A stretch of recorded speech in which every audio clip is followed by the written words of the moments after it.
Dear student, I am Mr. S.S. Mahapatra from BNSDB Public School, Giridih. हम लोग last दिन पढ़े थे सर्कुलर फ्लो ऑफ इनकम।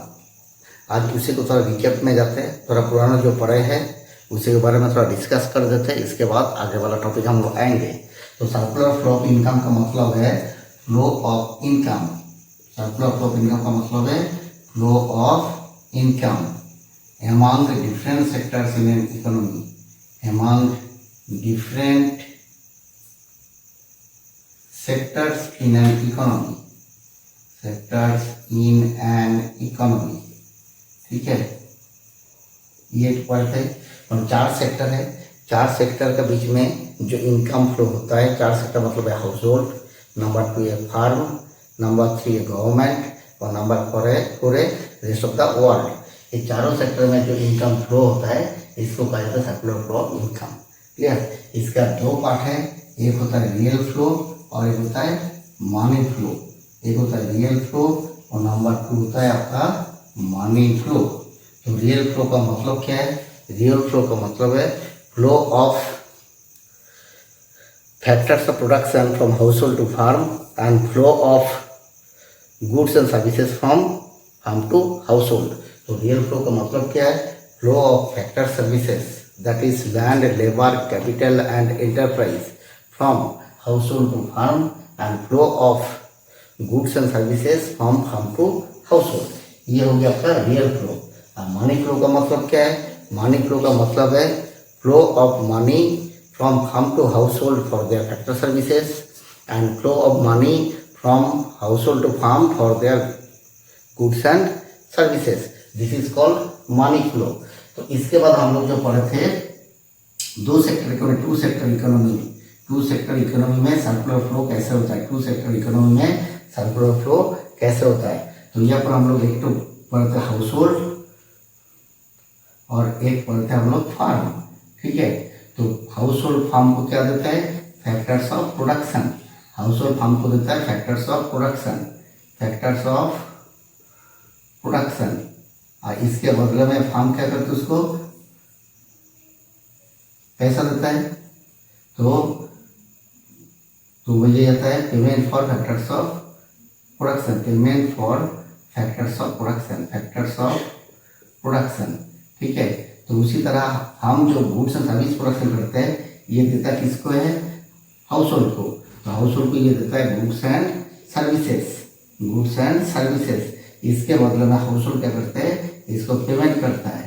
तो ये हो गया पेमेंट। ठीक है, तो अब जो है इसमें हम लोग और भी पढ़ते हैं जो हाउस होल्ड फार्म को फैक्टर सर्विस देता है, फैक्टर्स ऑफ प्रोडक्शन देता है, इसके बदले में हम क्या करता है? पेमेंट करता है। तो जो पेमेंट होता है उसका पार्ट हाउस होल्ड क्या करता है? उसका एक पार्ट हाउस होल्ड सेव करता है और दूसरा पार्ट खर्चा करता है। तो जो सेव करता है वो सेव करता है कहाँ पर? फाइनेंशियल मार्केट में। फाइनेंशियल मार्केट में ये सेविंग्स करता है और जब जरूरत पड़ता है तो फाइनेंशियल मार्केट में लोन लेता है, जिसको हम लोग बोरोइंग्स कहते हैं। तो उसी तरह प्रोडक्शन फार्म भी, प्रोडक्शन सेक्टर जो है, फार्म जो है वो भी जो इनकम करता है गुड्स और सर्विस बेच के, उसका एक पार्ट वो क्या करते हैं?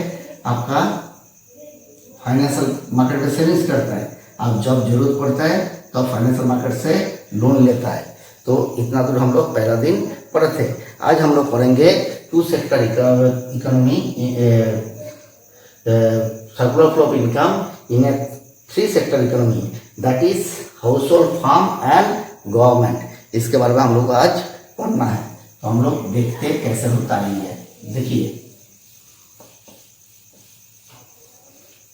तो देखिए यहाँ पर पहले हम लोग लिख रहे हैं हाउस होल्ड,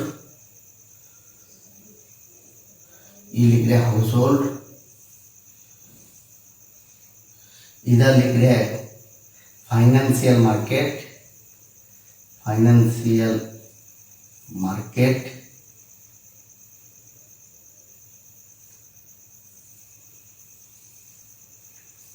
यहाँ पर लिख रहे हैं हम लोग फार्म। ठीक है, यहाँ पर लिख रहे हैं हम लोग गवर्नमेंट।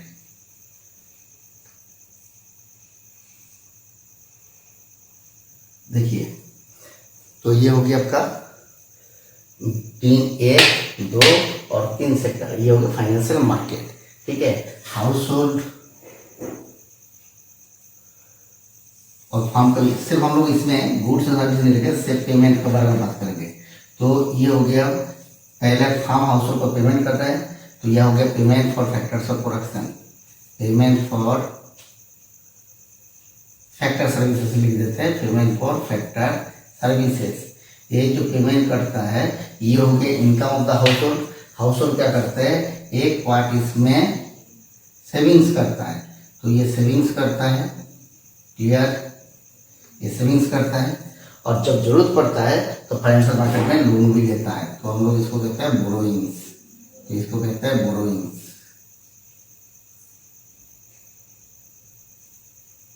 क्लियर, इसको कहते हैं बोरोइंग्स। इसके बाद उसी तरह फार्म हाउस होल्ड को क्या बेचता है, गुड्स एंड सर्विसेज। इसके बदले में हाउस होल्ड क्या करता है, उसको पेमेंट करता है, तो payment for goods and services. हम लोग लिखेंगे क्या, payment for goods and services.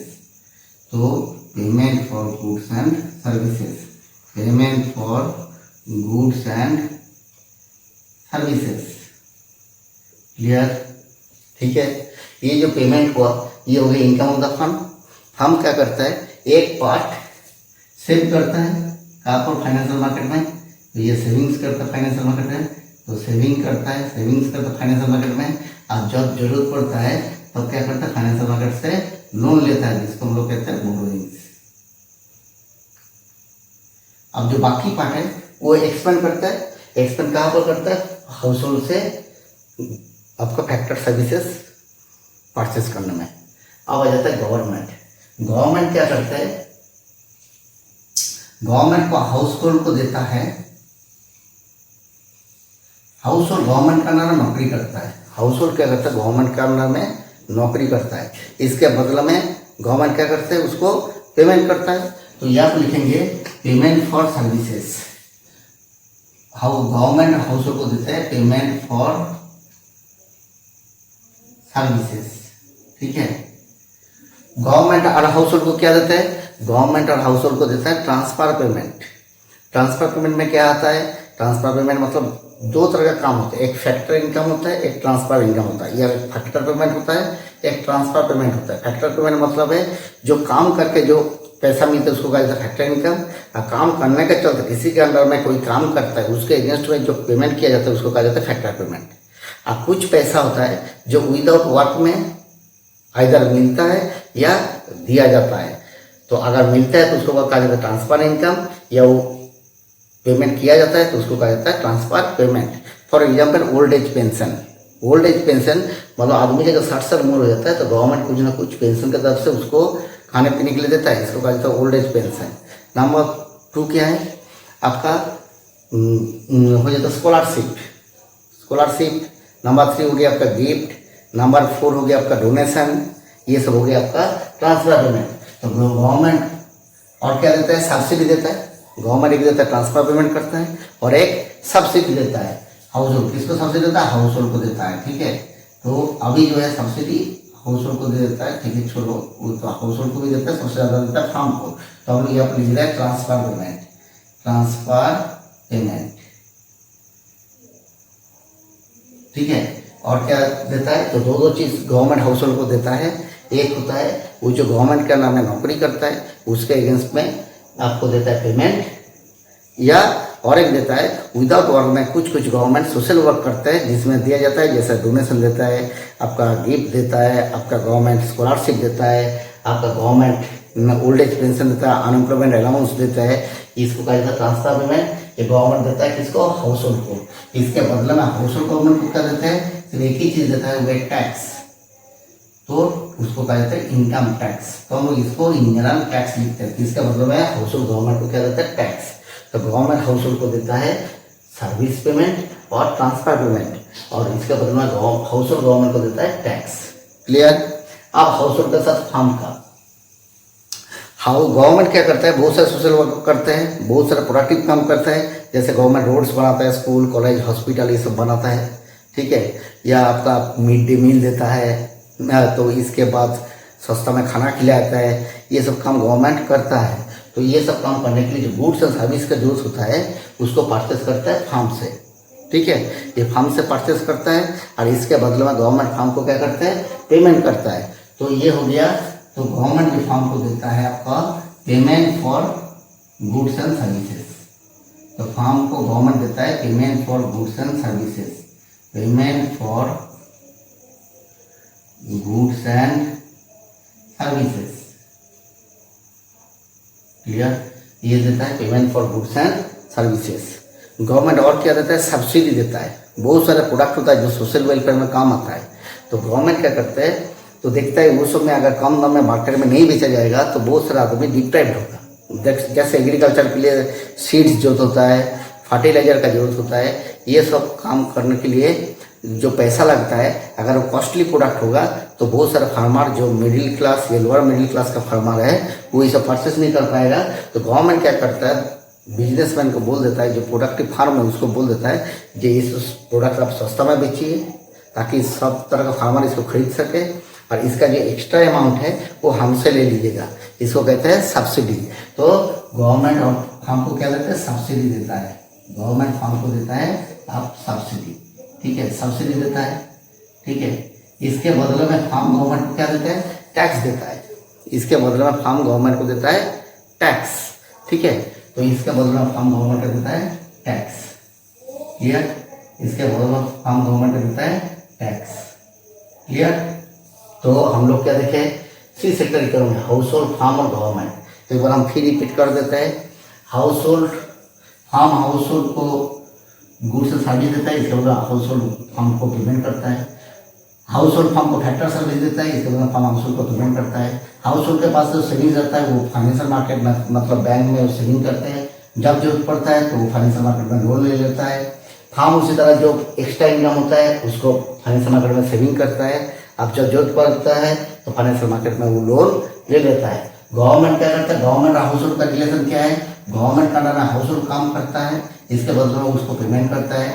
Government house hold को ट्रांसफर पेमेंट करता है और गवर्नमेंट इसके बदले में टैक्स देता है। उसी तरह फार्म जो है गवर्नमेंट गुड्स सर्विस बेचता है, इसके बदले में गवर्नमेंट उसको पेमेंट करता है। गवर्नमेंट फार्म को सब्सिडी देता है और इसके बदले फार्म गवर्नमेंट को क्या देता है, टैक्स देता है, ठीक है। ये हो गया आपका पहला पार्ट। तो ये 3 सेक्टर इकोनॉमी में, ठीक। Discuss about circular flow of income in A 4th sector economy. Circular flow of income in A 4th sector. तो यहाँ पर हम लोग लिखते हैं rest of the world, rest of the world, ठीक है। रेस्ट ऑफ द वर्ल्ड के साथ फार्म का क्या रिलेशन है, देखिए हम लोग बाहर देश से जो गुड्स एंड सर्विस है जो हमारे देश में प्रोडक्शन होता नहीं है उसको हम लोग इंपोर्ट करते हैं। जो चीज़ हम लोग इंपोर्ट करते हैं उसके बदले में हम लोग क्या करते हैं, पेमेंट करते हैं, ठीक है। तो ये हम लोग क्या करते हैं, farm rest of the world को पेमेंट करता है। तो पेमेंट किस लिए करता है, payment for import, payment for import, ठीक है। उसी तरह रेस्ट ऑफ द वर्ल्ड को हम लोग सामान बेचते हैं तो उसी को कहा जाता है एक्सपोर्ट। तो बाहर को जो हम लोग सामान बेचते हैं, जो एक्सपोर्ट करते हैं, उसके बदले में बाहर वाला हमको पेमेंट करता है, जिसको कहते हैं payment for export, payment for export. ये किसको मिलता है, और फार्म को मिलता है, ठीक है, पेमेंट फॉर एक्सपोर्ट। तो ये हो गया 4th सेक्टर इकोनॉमी में, ठीक है। तो उसी तरह हाउस होल्ड के साथ रेस्ट ऑफ द वर्ल्ड का भी एक रिलेशन है। तो हाउस होल्ड क्या होता है, ये होता है हाउस होल्ड बाहर जाकर काम करता है, उसके बदले में रेस्ट ऑफ द वर्ल्ड उसको पेमेंट करता है। तो ये हो जाता है payment for factor services, payment for factor services, payment for factor services, clear. तो हमारा देश का जो हाउस होल्ड है बाहर देश में जाकर काम करता है उसके अगेंस्ट में बाहर वाला कंट्री हम लोग देश का आदमी को पेमेंट करता है, इसको कहते हैं पेमेंट फॉर फैक्टर सर्विसेज। उसी तरह हमारे देश में भी बाहर का आदमी आकर काम करता है उसको कहा जाता है पेमेंट फॉर फैक्टर सर्विसेज। तो ये हो गया मोटा मोटा एक circular flow of income in A 4th sector economy. इसके बाद हम लोग 2 टर्म है जो हम लोग यूज करते हैं उसके बारे में पढ़ेंगे, ठीक है। एक होता है इंजेक्शन और एक होता है लीकेज। इसके बारे में हम लोग अभी डिस्कस करते हैं, क्लियर। तो देखिए इंजेक्शन के बारे में पहले बात करते हैं। इंजेक्शन का मतलब है जो वेरिएबल्स हमारे देश में जो फ्लो ऑफ इनकम होता है, जो वेरिएबल्स वो फ्लो ऑफ इनकम को बढ़ा देता है उसको कहा जाता है इंजेक्शंस। तो इंजेक्शन किसको कहते हैं? तो जो वेरिएबल फ्लो ऑफ इनकम को बढ़ा देता है उसको कहा जाता है इंजेक्शंस। क्लियर? तो इंजेक्शन का मतलब increase in flow of income, increase in flow of income, increase in flow of income in our country is called injection. ये किसके ऊपर डिपेंड करता है? ये 4 चीज के ऊपर डिपेंड करता है। पहला number increase in consumption expenditure, increase in consumption expenditure, consumption expenditure. Clear? तो कंजम्पशन एक्सपेंडिचर अगर देश में बढ़ जाएगा, कंजम्पशन एक्सपेंडिचर अगर बढ़ जाएगा तो फ्लो ऑफ इनकम भी बढ़ जाएगा। तो पहला point 1। Point number 2 increase in investment expenditure, increase in investment expenditure. Producing sector या फार्म अगर ज़्यादा इन्वेस्ट करेगा तो ज़्यादा से ज़्यादा आदमी का एम्प्लॉयमेंट होगा, जितना ज़्यादा एम्प्लॉयमेंट होगा उतना ज़्यादा एक्सपेंडिचर बढ़ेगा और फ्लो ऑफ इनकम बढ़ जाएगा। पॉइंट नंबर 3 है increase in government expenditure, increase in government expenditure. तो गवर्नमेंट का अगर एक्सपेंडिचर बढ़ जाएगा, जैसे गवर्नमेंट क्या एक्सपेंडिचर करता है? रोड बनाता है, स्कूल बनाते हैं, हॉस्पिटल बनाता है, ब्रिज बनाते हैं, फ्लाईओवर बनाते हैं, ये सब में गवर्नमेंट खर्चा करता है। तो गवर्नमेंट इस सब में जितना ज़्यादा खर्चा करेगा उतना ज़्यादा एम्प्लॉयमेंट बढ़ेगा, आदमी उतना ज़्यादा पैसा आएगा, आदमी उतना ज़्यादा खर्चा करेगा, तो फ्लो ऑफ इनकम देश में बढ़ जाएगा। तो ठीक है, तो ये वो इंक्रीज इन गवर्नमेंट एक्सपेंडिचर। और चौथा नंबर है आपका export, increase in export, increase in export. Increase in export का मतलब है हमारा देश का सामान जितना ज़्यादा बाहर देश में एक्सपोर्ट करेंगे, बेचेंगे जाके, तो उतना ज़्यादा फॉरेन करेंसी हमारे देश में आएगा। जितना ज़्यादा फॉरेन करेंसी आएगा तो उतना ज़्यादा मनी फ्लो देश के अंदर बढ़ जाएगा। तो चारों चीज़ें जो इंजेक्शन का कंपोनेंट्स है, ये चारों चीज़ों का आता है कंपोनेंट्स ऑफ इंजेक्शंस। क्लियर? ये चारों जो कंपोनेंट्स है, एक consumption expenditure, investment expenditure, government expenditure और एक्सपोर्ट, ये चारों जितना बढ़ते रहेगा फ्लो ऑफ इनकम उतना ही बढ़ते रहेगा। क्लियर? तो मतलब इंजेक्शन होता रहेगा। क्लियर? इसके बाद और टर्म है लीकेजेस। लीकेजेस मतलब क्या है? जो फ्लो ऑफ इनकम को घटा देता है, जो फ्लो ऑफ इनकम को घटा देता है, कम कर देता है, उसको कहा जाता है लीकेजेस। तो इसका मतलब decrease in flow of income, decrease in flow of income is called leakages. तो लीकेजेस मतलब फ्लो ऑफ इनकम, हमारे देश में जो इनकम फ्लो होता है, इनकम जो चारों सेक्टर में घूमते रहता है, ये अगर कम हो जाता है तो उसको कहा जाता है लीकेजेस। तो इसका भी 4 कंपोनेंट है। तो ये components of leakages, components of leakages. Leakages क्या क्या है देखो। पॉइंट नंबर 1, तो इसका जस्ट ऑपोजिट होगा। कंजम्पशन एक्सपेंडिचर अगर कम हो जाएगा देश में तो लीकेज हो जाएगा। तो डिक्रीज इन कंजम्पशन एक्सपेंडिचर, तो पहला है डिक्रीज इन कंजम्पशन एक्सपेंडिचर। ठीक है, पॉइंट नंबर 1। पॉइंट नंबर 2 है decrease in investment expenditure, decrease in investment expenditure. Point number 3 है decrease in government expenditure, government expenditure. और चौथा नंबर है decrease in input, increase in export, increase in input अगर बढ़ जाएगा। ठीक है, तो अगर कंजम्पशन एक्सपेंडिचर कम हो जाएगा तो आदमी के हाथ से पैसा कम निकलेगा, तो मतलब सेविंग ज़्यादा हो गया तो फ्लो ऑफ इनकम घट जाएगा। इन्वेस्टमेंट एक्सपेंडिचर अगर कंपनी या फर्म अगर इन्वेस्टमेंट एक्सपेंडिचर कम करेगा तो क्या होगा? आपका आदमी का एम्प्लॉयमेंट कम होगा, एम्प्लॉयमेंट कम होगा तो आदमी के हाथ में पैसा कमाएगा, आदमी के हाथ में पैसा कमाएगा तो उसका एक्सपेंडिचर भी कम हो जाएगा, तो फ्लो ऑफ इनकम घट जाएगा। तीसरा नंबर है गवर्नमेंट अगर ये सब जो कंस्ट्रक्टिव काम करता है, जो प्रोडक्टिव काम या कंस्ट्रक्टिव काम करता है, उसमें अगर एक्सपेंडिचर कम कर देगा तो एम्प्लॉयमेंट कम होगा, एम्प्लॉयमेंट कम होगा तो आदमी के हाथ में पैसा कमाएगा, आदमी के हाथ में पैसा अगर कम आएगा तो फ्लो ऑफ इनकम घट जाएगा। ठीक है, तो इसके बाद इंक्रीज इन इनपुट, इनपुट अगर ज़्यादा से ज़्यादा बढ़ेगा, ज़्यादा से ज़्यादा हम सामान बाहर से मंगाएंगे तो हमारे देश का पैसा भी बाहर ज़्यादा जाएगा, फॉरेन एक्सचेंज, फॉरेन करेंसी ज़्यादा जाएगा। जितना ज़्यादा फॉरेन करेंसी बाहर जाएगा उतना ज़्यादा हमारा जो नोट इन सर्कुलेशन रहता है, जो नोट देश के अंदर में सर्कुलेट होता है, वो गवर्नमेंट को उठाना पड़ेगा, कम करना पड़ेगा, तो वो कम हो जाएगा तो फ्लो ऑफ इनकम भी कम हो जाएगा। तो ये हो गया आपका लीकेज। तो ये दो टर्म यूज होता है, एक इकोनॉमिक्स में एक होता है इंजेक्शन, एक होता है लीकेज। ये दोनों टर्म बहुत इंपॉर्टेंट है। एक देश का डेवलपमेंट हो रहा है कि नहीं हो रहा है, ये डेवलपमेंट हो रहा है या प्रोग्रेस हो रहा है या डिटेरियोरेट हो रहा है, ये मतलब देश का ताकत घट जा रहा है, ये जाना जाता है ये दोनों चीज से, आएगा इंजेक्शन और लीकेज से।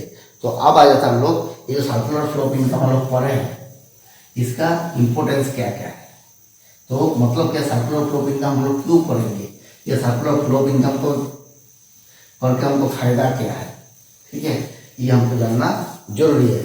तो मतलब क्या है, importance of circular flow of income. इसके बाद हम लोग पढ़ेंगे importance of circular flow of income, importance of circular flow of income, circular flow of income, इसका क्या क्या इंपॉर्टेंस है। पहला है हम लोग क्या बोले थे, 4 सेक्टर बोले थे। 4 सेक्टर क्या क्या बोले थे, एक हाउस होल्ड, एक फार्म, एक गवर्नमेंट, एक होता है रेस्ट ऑफ द वर्ल्ड। ये चारों सेक्टर एक दूसरे के ऊपर डिपेंडेंट है, और कितना डिपेंडेंट है ये जो जब हम लोग को बोलता है, जिससे हम लोग जान पाता है, उसे को कहा जाता है सर्कुलर फ्लो ऑफ इनकम। तो इंटरडिपेंडेंस अमंग डिफरेंट सेक्टर्स ये बताता है। तो पहला point circular flow of income क्या बताते हैं, इसके इंपॉर्टेंस क्या है,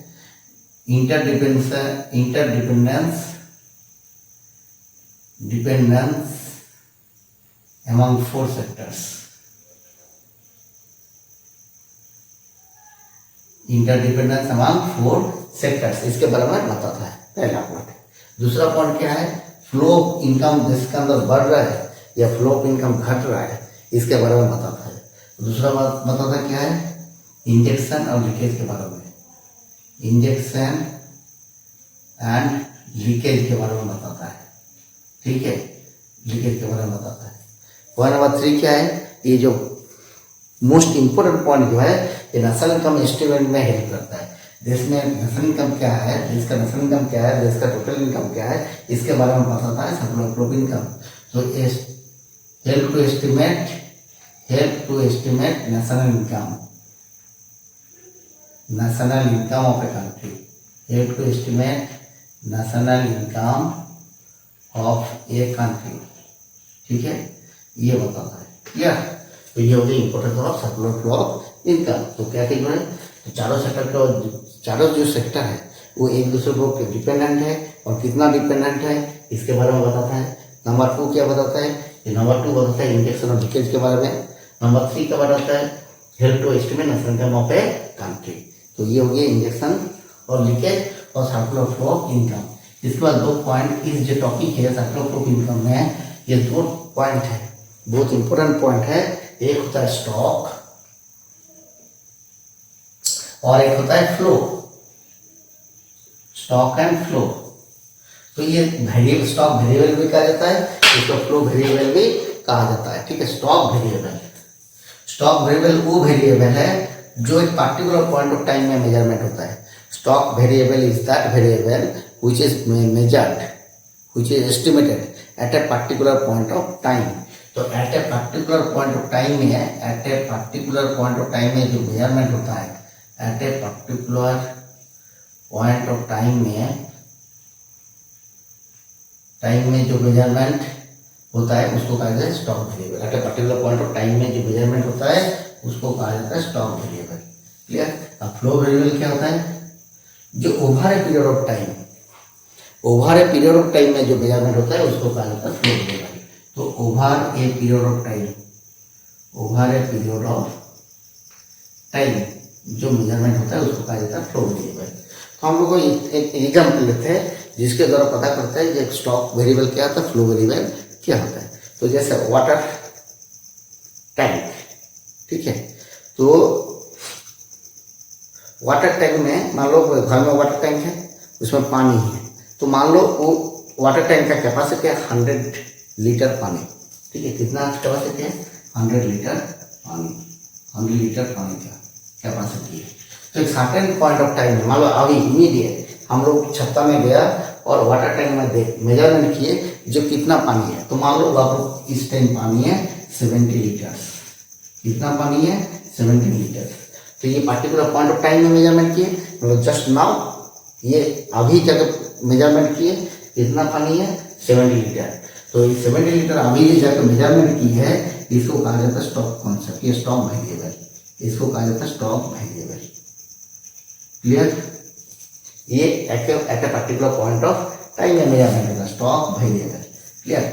अब क्या होता है, वो जो टंकी है, टंकी का जो टैप है, ये नॉल है, उसको खोल दिए तो पानी बहता रहेगा, तो पानी निकलता रहेगा। ऐसा नहीं है खुलने का मतलब पूरा टंकी खाली हो, ऐसा तो नहीं है। तो पानी 70 लीटर से 0 लीटर आने में, 0 मतलब शून्य होने में, मतलब खत्म होने में इसका कुछ टाइम लगेगा।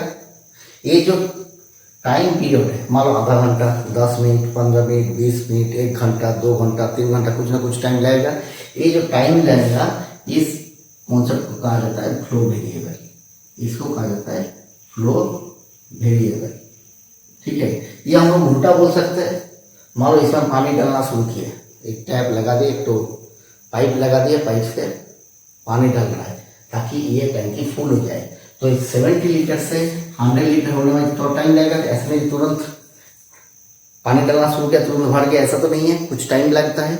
ये जो टाइम ड्यूरेशन लगता है, ये जो ड्यूरेशन ऑफ टाइम है, इसको कहा जाता है फ्लो वेरिएबल। तो आइदर 70 से 0 होना है या 70 से 100 लीटर करना है। ये जो दोनों में किसी को करने के लिए आपको कुछ टाइम पीरियड लगता है, कुछ टाइम लगता है। इस टाइम को कहा जाता है फ्लो वेरिएबल। क्लियर, इसको कहते हैं आपको फ्लो वेरिएबल। तो दो कॉन्सेप्ट है, एक होता है stock concept at a particular point of time, मतलब अभी गए वाटर टैंकी में देखे कितना पानी है, तो उसको कहा जाता है स्टॉक कॉन्सेप्ट है। और इसके बाद इसमें टैप निकलने वाला, पानी निकलने वाला टैप खोल दिया या पानी भरने वाला टैप खोल दिया, जो भी करेंगे तो भरने के लिए भी उसको टाइम लगेगा या खाली होने में भी उसको टाइम लगेगा। ये जो टाइम ड्यूरेशन जो है, इसको कहा जाता है फ्लो वेरिएबल। जैसे हम लोग क्या करते हैं, बैंक में गए, एटीएम में गए, कार्ड डाले, तो कार्ड डालने के बाद उसको क्या होता है, देखे कि हमारे पास बैलेंस कितना है, तो पर्टिकुलर पॉइंट ऑफ टाइम में देखे 10,000 रुपया बैलेंस है। क्लियर, तो वो हो गया आपका स्टॉक कॉन्सेप्ट। अब वो पैसा को हम खर्चा करते गया, तो ऐसा नहीं एक ही दिन में सब खर्चा करते हैं, तो क्योंकि एक महीने में एक ही बार हमको तनख्वाह मिलता है, तो हम क्या करें, पूरा महीने भर पैसा का खर्चा करते हैं। ठीक है, मान लो 1 तारीख को हमारा पेमेंट गया, तो हम एटीएम कार्ड डाले और देखिए मेरा पेमेंट कितना गया, मान लो 10,000 रुपया गया, तो ये हो गया आपका स्टॉक कॉन्सेप्ट है। क्योंकि पर्टिकुलर पॉइंट ऑफ टाइम में मेरा बैंक में डिपॉजिट है 10,000 रुपया। क्लियर, अब उस पर क्या है, हम महीने भर चलाना है, तो धीरे धीरे हर दिन पैसा निकालते गए और खर्चा करते गए, और पूरा 10,000 एक ही दिन में खर्चा नहीं होता है, पूरा महीने भर खर्चा होता है। तो ये हो गया आपका फ्लो वेरिएबल।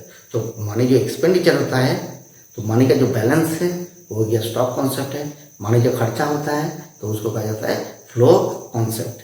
तो ये हो गया आपका स्टॉक कॉन्सेप्ट और फ्लो कॉन्सेप्ट। ठीक है, इसके साथ ये चैप्टर कंप्लीट हो गया। तो इस चैप्टर में कुछ इंपॉर्टेंट क्वेश्चन हैं, जैसा क्वेश्चन के बारे में हम डिस्कस कर देते हैं। तो पहला इंपॉर्टेंट क्वेश्चन है, what is circular flow of income. Circular flow of income किसको कहते हैं, what is injection and what is leakage in circular flow of income, इसके बारे में हम लोग पढ़े, हम लोग जान गए। इसके बाद तीसरा नंबर क्वेश्चन था इंजेक्शन और लीकेज का मतलब हो गया। इसके बाद हम लोग को पढ़ना है circular flow of income in 2 sector economy. पहला है 2 सेक्टर मतलब हाउस होल्ड फार्म का relation circular flow of income है। दूसरा क्या पढ़ना है, circular flow of income in 2 sector economy with financial market मतलब फाइनेंशियल मार्केट में सेविंग करते हैं या फाइनेंशियल मार्केट में बोरोइंग्स करते हैं, ये हो गया। इसके बाद हम लोग पढ़े हैं सब जो अगला इम्पोर्टेंट क्वेश्चन है circular flow of income in 3 sector economy मतलब हाउस होल्ड है, फार्म है और गवर्नमेंट है, ये हो गया 3 सेक्टर इकोनॉमी। उसी तरह हम लोग और एक इम्पोर्टेंट क्वेश्चन है, explain circular flow of income in a 4 sector economy, मतलब household, firm, government and rest of the world, ये हो गया।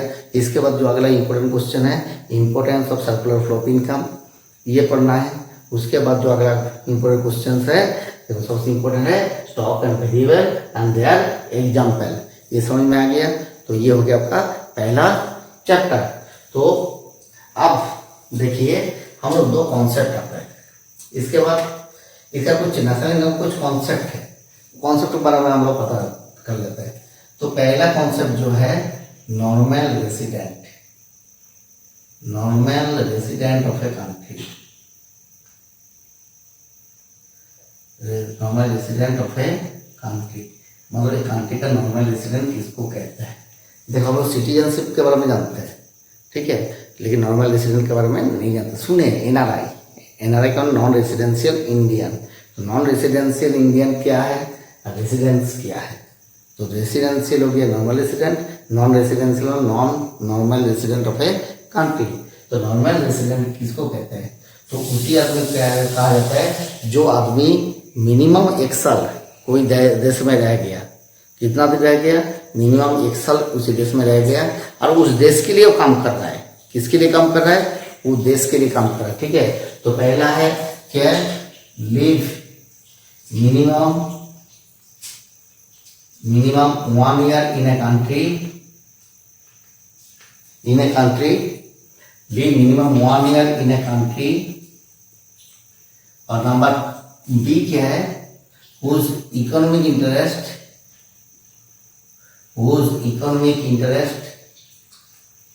also lie on that country, whose economic interest also lie on that country।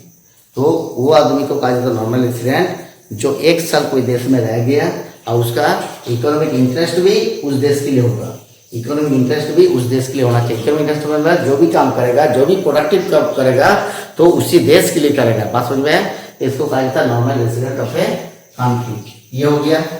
तो ये हो गया आपका normal resident of a country. इसके बाद आ जाता है 2 इनकम के बारे में आ जाता है, एक होता है ट्रांसफर इनकम। देखिए छोटे छोटे कॉन्सेप्ट है, एक ट्रांसफर इनकम और एक होता है आपका फैक्टर इनकम, ट्रांसफर इनकम और एक होता है फैक्टर इनकम। ट्रांसफर इनकम और फैक्टर इनकम, जो इनकम विदाउट वर्क में मिलता है, विदाउट वर्क करके, कोई काम ना करके जो पैसा मिलता है उसको कहा जाता है ट्रांसफर इनकम। और जो इनकम काम करके मिलता है तो उसे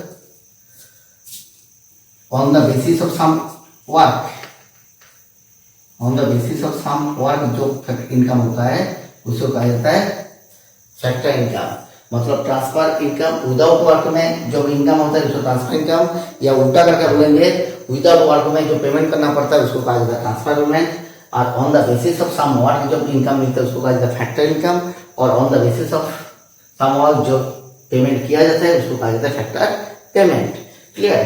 तो देखिए ट्रांसफर इनकम मतलब और फैक्टर इनकम क्या होता है। मान लो जैसे एग्जाम्पल बोल रहा है, जैसे मान लो हम स्कूल में नौकरी कर रहे हैं, ठीक है, तो हम लेबर दे रहे हैं, चाहे वो फिजिकल लेबर हो चाहे वो मेंटल लेबर हो, और उसके चलते हमको स्कूल हमको पेमेंट कर रहा है। बैठेगा तो पेमेंट नहीं कर रहे, तो कुछ काम कर रहा हो स्कूल के लिए, इसलिए स्कूल हमको पेमेंट कर रहा है। तो ये जो काम कर रहा हो उसके बदले में पेमेंट कर रहा है, इसको कहा जाता है फैक्टर पेमेंट, इसको कहा जाता है फैक्टर पेमेंट। तो ये हो गया फैक्टर पेमेंट। ट्रांसफर पेमेंट क्या होता है, मान लो तुमको कोई दोस्त लोगों के साथ कोई जगह में पिक्चर एंजॉय करने जाना है, पिक्चर देखने जाना है, या कोई रेस्टोरेंट में खाने के लिए जाना है, कोई जगह में घूमने के लिए जाना है, कोई कपड़ा खरीदना है, बस समझ में आया। इसके लिए घर से मम्मी या पापा से तो पैसा मांगे, क्लियर। और पैसा जितना मांगे, हो सकता है तुम 200 रुपया मांगे 100 रुपया दिया, या 200 रुपया मांगे 200 रुपया दे दिया, कुछ ना कुछ पैसा दिया है, लेकिन इसके बदले में तुमको घर के लिए कोई काम नहीं करना पड़ा, तो उस इनकम को जो कहा जाता है उसको कहा जाता है ट्रांसफर इनकम। और जो पापा या मम्मी जो तुमको पेमेंट कर रहा है उसको कहा जाता है ट्रांसफर पेमेंट। क्लियर। तो ये 2 तरह का इनकम हो गया, एक इनकम या पेमेंट हो गया, एक ट्रांसफर हो जाता है फैक्टर। क्लियर। तो नॉर्मल रेसिडेंट किसको कहते हैं, जो 1 साल कोई एक देश में रह गया, नंबर 1। और नंबर 2 उस देश के लिए काम किया और काम का बदले में पैसा मिल रहा है, तो उस देश के लिए काम किया, उसको कहा जाता है normal resident of a country. अगर कोई भी देश का, जैसे मान लो कोई इंडियन है जो सिटीजनशिप ऑफ इंडिया का है। सिटीजनशिप क्या होता है हम लोग तो पढ़े हैं 8-9 में, ठीक है, 8-7-8-9 में कोई क्लास में पढ़े है, हिस्ट्री में ये सब पढ़े हैं, हमने हिस्ट्री सिविक्स में ये सब पढ़े हैं। तो जो भी है तो हम लोग नॉर्मल रेसिडेंट में आते हैं। क्या होता है, मान लो कोई आदमी, कोई मान लो एक आदमी है, क्लियर, एक आदमी हो गया सिटीजन ऑफ इंडिया, लेकिन वो रहता है अमेरिका में और 1 साल से ज़्यादा रह गया और काम भी कर रहा है अमेरिकन गवर्नमेंट के लिए, ये अमेरिका जैसे कंट्री के लिए, क्लियर। वो इंडिया के लिए काम नहीं कर रहा है, जो भी डेवलपमेंट है, जो भी काम कर रहा है वो काम के बदले में डेवलपमेंट हो रहा है अमेरिका का, इंडिया का इससे कोई मतलब नहीं है, तो उसको कहा जाता है normal resident of America, citizen of India, normal India और नॉर्मल रेसिडेंट ऑफ अमेरिका, ठीक है, उसको कहा जाता है नॉर्मल रेसिडेंट ऑफ अमेरिका। और इंडिया के लिए उसको क्या कहा जाता है, इस आदमी के इंडिया के लिए कहा जाता है NRI, नॉन रेसिडेंशियल इंडियन, इसको कहा जाता है इंडिया के लिए नॉन रेसिडेंशियल इंडियन, क्लियर, ये हो गया।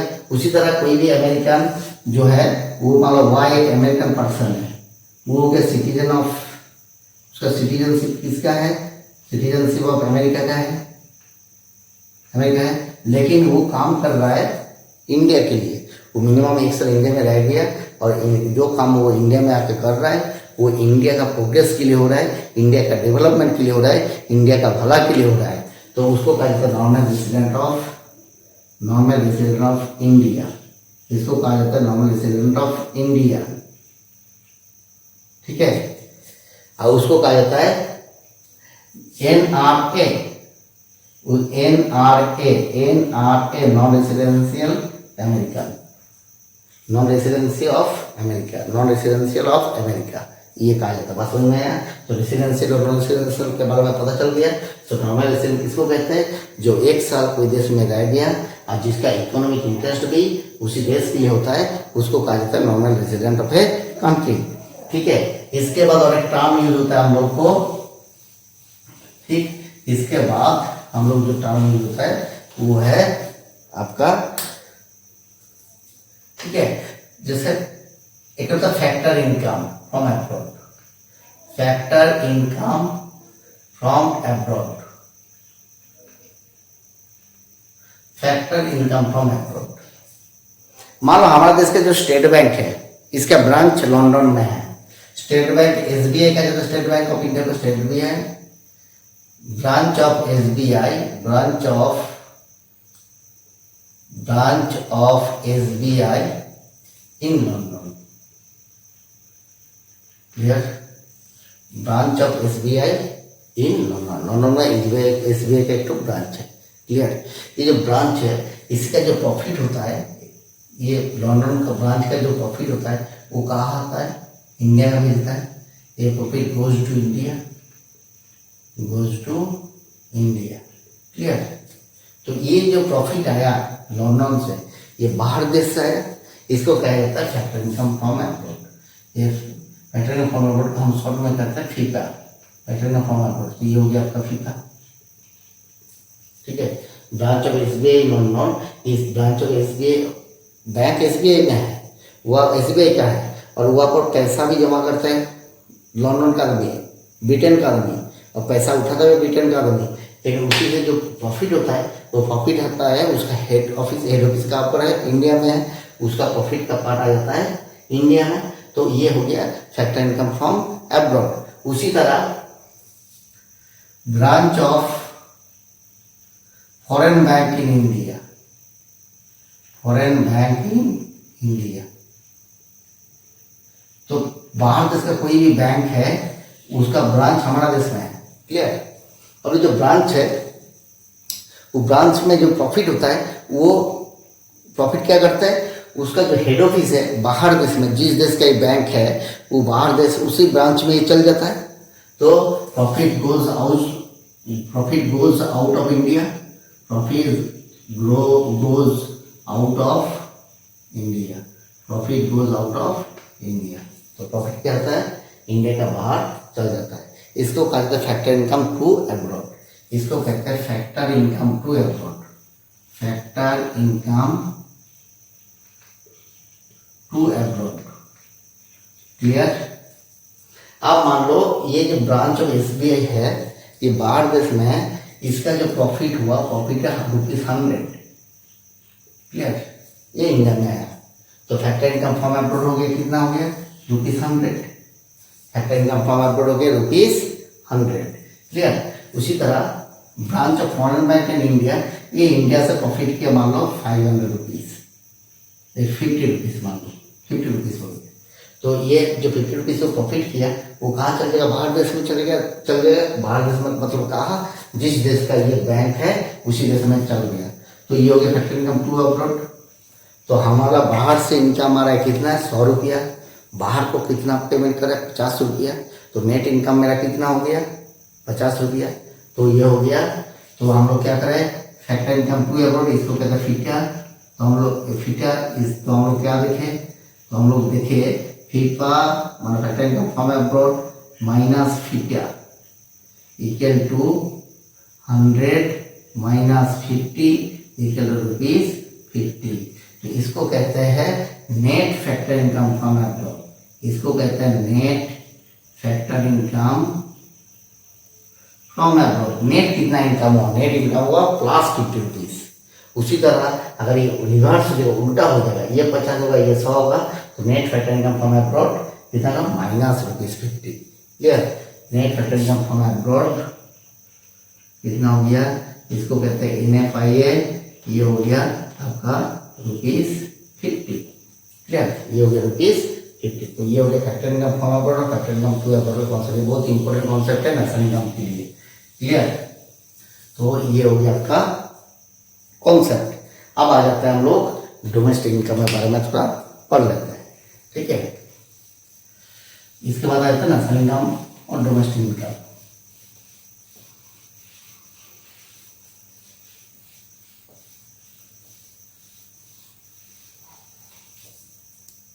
तो डोमेस्टिक इनकम क्या होता है, पहले आ जाता है हम लोग domestic income.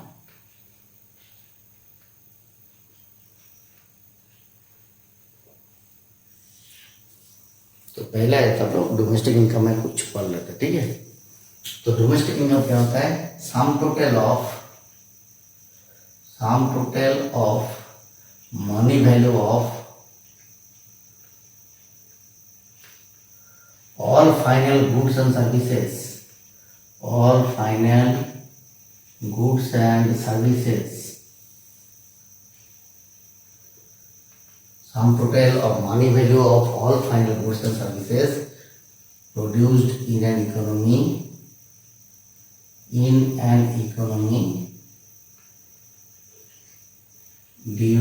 a financial year, during a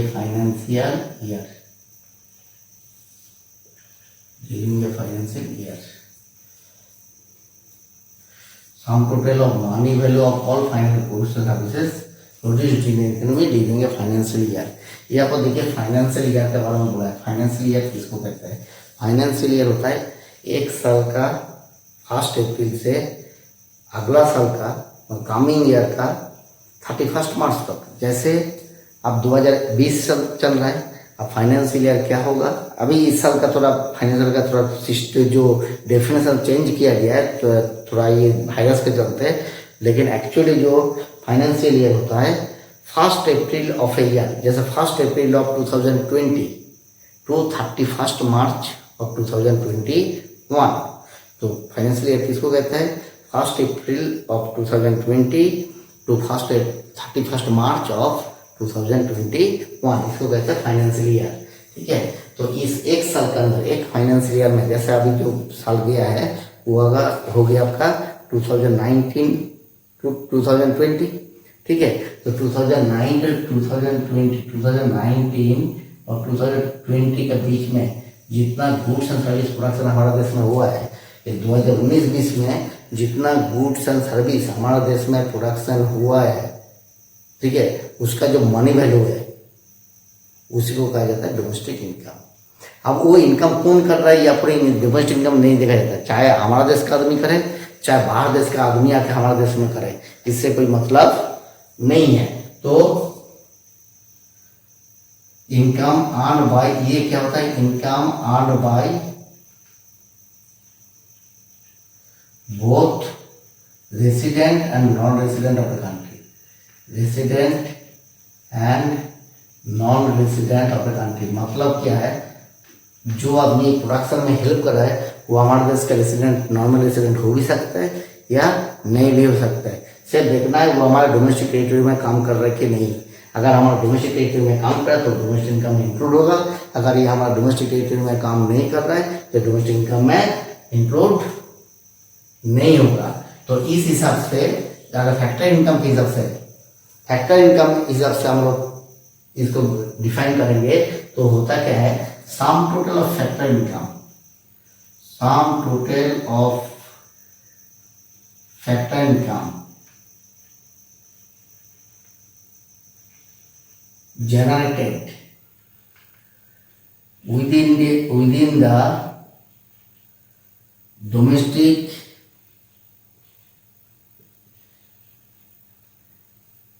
territory of a country, both by normal resident and non-resident of that country,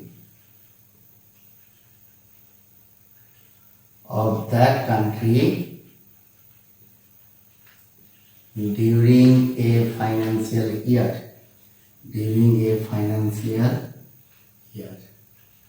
Clear? Sum total of factor income generated within the domestic territory of a country, both by normal resident and non-resident of that country during a financial year. तो दो difference में मिला, एक goods service के हिसाब से मिला और एक मिला है फैक्टर इनकम के हिसाब से। तो ये नॉर्मल नॉन दोनों हो सकता है। तो गुड्स सर्विस के हिसाब से क्या होता है, sum total of money value of all goods, final goods और services produced in an economy during a financial year. और on the basis of factor income के हिसाब से अगर करेंगे तो ये होता है sum total of factor income generated within the domestic territory of a country, both by normal resident and non-resident of that country during a financial year। तो ये हो गया आपका डोमेस्टिक इनकम। क्लियर? इसके बाद आ जाता है हम लोग नेशनल इनकम के बारे में। ठीक है, तो ये हो गया डोमेस्टिक इनकम और इसके बाद आ जाता है हम लोग नेशनल इनकम। तो देखिए नेशनल इनकम क्या होता है। National income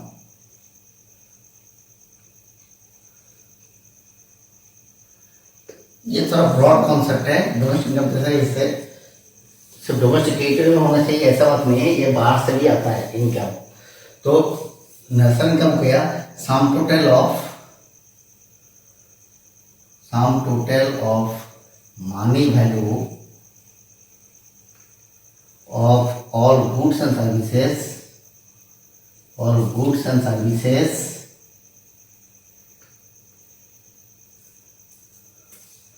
produced by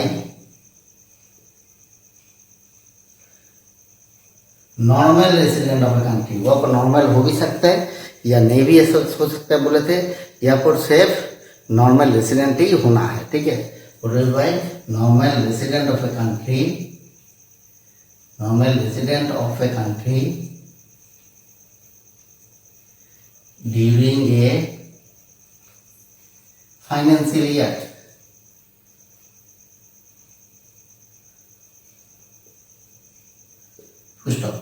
It also include factor income from abroad.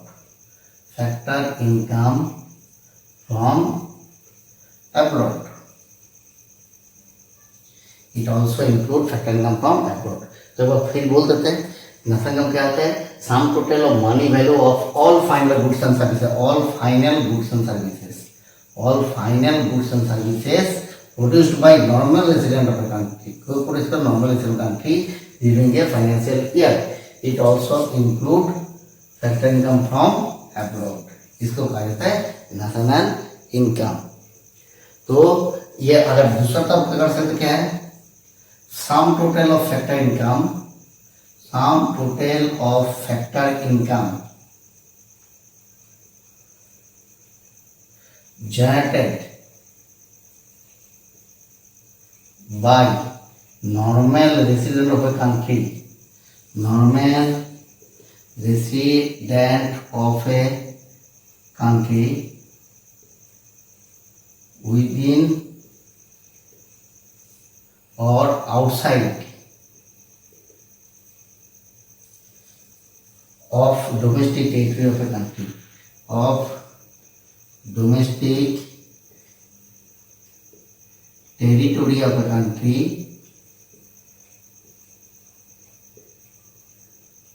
during a financial year, during a financial year। Clear, ये हो गया दोनों का definition. National income on the basis of goods services and national income on the basis of factor income. तो let us suppose, let us discuss about some another topic। ठीक है, ये हो गया national income, domestic income.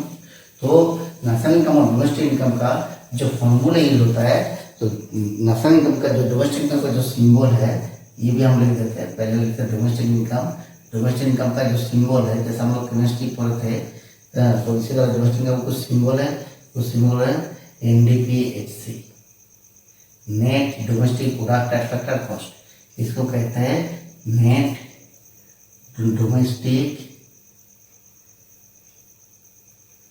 Product at factor cost, eight factor cost, eight factor cost. और एक होता है नेशनल इनकम, नेशनल इनकम, इसका सिंबल है NNPHC। ये हो गया net national product at factor cost, net national product at factor cost. ठीक है, अच्छा दोनों का रिलेशन क्या है, रिलेशन बिटवीन दिस टू। तो इसके बाद हम लोग पढ़ते हैं relation between this two, between NDPHC and NNPHC। ठीक है, इसके बाद हम लोग पढ़ेंगे relation between NDPHC and NNPHC। तो NNPHC इक्वल हो जाता है, NNPHC हो गया net national product factor cost, equal हो जाता है NDPHC प्लस NFI है। ठीक है, या फिर NFI क्या है, ये NFI है। तो NFI होता है, हो गए net factor income from abroad, net factor income from abroad. ये क्या होता है net factor income from abroad. मान लो हमको कोई दूसरा स्कूल छोड़ के कोई दूसरा जगह में हम नौकरी करते हैं, पार्ट टाइम जॉब करता है, तो उसी से मान लो स्कूल में जो नौकरी करते हैं उसको हमको तनख्वाह देता है 10,000 रुपये, 10,000 रुपया। क्लियर, ये हो गया आपका NDPHC, NDP net domestic product at factor cost. Clear, अब मान लो बाहर अब कोई जगह में पार्ट टाइम जॉब करता है, उसी में हमको इनकम होता है 1,000 रुपया। ये जो 1,000 रुपये बाहर से जो इनकम होता है ये हो गया फैक्टर इनकम फ्रॉम अब्रॉड, इसको कहते हैं फैक्टर इनकम फ्रॉम अब्रॉड, इसको कहते हैं factor income from abroad. Clear, तो हमारा टोटल इनकम कितना हो गया, टोटल इनकम हो गया 11,000। ठीक है, 11,000। क्लियर, लेकिन मान लो मेरा घर में दाई कम करते, मान लो मेरा बेटी जो है उसको ट्यूशन पढ़ने के लिए बाहर से ट्यूटर रहता है, तो उसके लिए भी कुछ पैसा हमको देना पड़ता है, उसको फ़ी देना पड़ता है। तो वो जो फ़ी है, मान लो दोनों मिला कर फ़ी है 1,000 रुपया, तो ये 1,000 रुपये इससे माइनस होगा, 11,000 इनकम होगा। तो ये जो 1,000 रुपया बाहर वाला को जो हम पेमेंट कर रहा है वो काम कर रहा है, जो दाई आ रहा है काम कर रहा है, उसके बदले में उसको 500 रुपया दे रहा है। जो टीचर आ रहा है मेरे बेटी को ट्यूशन पढ़ाने के लिए, वो उसको अपना लेबर दे रहा है, उसका अपना नॉलेज दे रहा है, इसके चलते उसको इनकम हो रहा है। वो हो गया। ये इनकम उसको हम हमारे घर से मिल रहा है, तो ये मतलब हमारे घर से वो पैसा बाहर जा रहा है, इसको कहते हैं फैक्टर इनकम टू अब्रॉड। इसको कहते हैं factor income to abroad, factor income to abroad. तो हमको 1,000 रुपये बाहर से जो जहाँ नौकरी करता है, पार्ट टाइम करता है, उससे मिलता है, और बाहर वाला जो आदमी हमारा घर में काम करता है, हमारे लिए काम करता है, उसको हम 1,000 रुपया देते हैं। तो मेरा नेट टोटल इनकम कितना हो गया? 10,000 रुपीज़। तो ये हो गया आपका नेशनल इनकम। इसको कहते हैं NNPFC। तो NNPFC हम लोग कैसे कैलकुलेट किया? NDPFC plus factor income from abroad minus factor income to abroad. तो ये हो गया फैक्टर इनकम फ्रॉम अब्रॉड 1,000 रुपया, फैक्टर हो गया माइनस 1,000। तो ये हो गया आपका नेट फैक्टर इनकम। क्या हो गया? नेट फैक्टर हो गया आपका factor income from abroad minus factor income to abroad, minus factor income to abroad. Clear? तो net factor income from abroad, ये फैक्टर इनकम मतलब factor income from abroad minus factor income to abroad. ये कैसे calculate किए? मान लो मेरा domestic income है 10,000 रुपया, बाहर से इनकम फैक्टर इनकम आ रहा है 1,000 रुपया, तो टोटल इनकम हो गया 11,000 रुपया।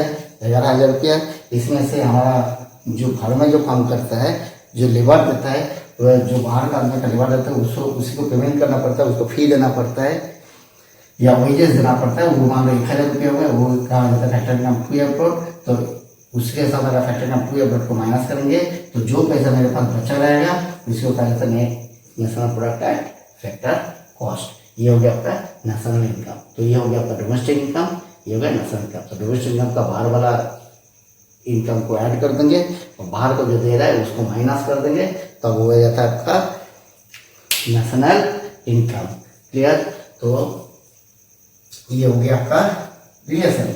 इसके बाद हम लोग आ जाते हैं, इसमें और एक चीज आ जाता है, तो ये दोनों कब इक्वल होता है? तो देखिए ये दोनों जो है किसके ऊपर डिपेंड करते हैं? NFI के ऊपर। अगर NFI का वैल्यू 0 हो जाएगा तो ये दोनों एक दूसरे के इक्वल हो जाएगा। ठीक है?